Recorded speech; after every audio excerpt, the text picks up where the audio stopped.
এক যুবতী কুয়োর পাশে জল ভরছিল। তখনই একটি লোক ওখানে পৌঁছালো। ওই লোকটি ওই যুবতীর কাছে একটু জল খেতে চাইলো।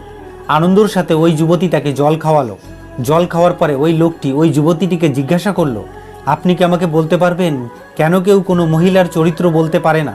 এইটুখানি বলতেই ওই যুবতী জোরে জোরে চিল্লাতে লাগলো। তার আওয়াজ শুনে গ্রামের লোক ওই কুয়োটির দিকে ছুটতে লাগলো। তখন লোকটি যুবতীকে বলল, আপনি কেন এটি করছেন? যাতে গ্রামের লোক এসে আপনাকে এত মারে যাতে আপনার মাথা ঠিক হয়ে যায়।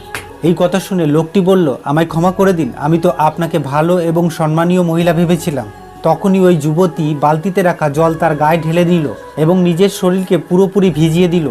আর এই সময়ের মধ্যে গ্রামবাসী ওই কুয়োর কাছে চলে আসলো। গ্রামবাসী ওই যুবতীর কাছে জিজ্ঞাসা করলো, কি হয়েছে? তখন যুবতী বলল, আমি কুয়োয় পড়ে গেছিলাম, এই ভালো মানুষটি আমাকে বাঁচিয়ে নিয়েছে। যদি এই ভালো মানুষটি না থাকতো তাহলে হয়তো আমি বাঁচতে পারতাম না। গ্রামবাসী ওই লোকটিকে খুবই সম্মান দিল এবং তাকে কাঁধে তুলে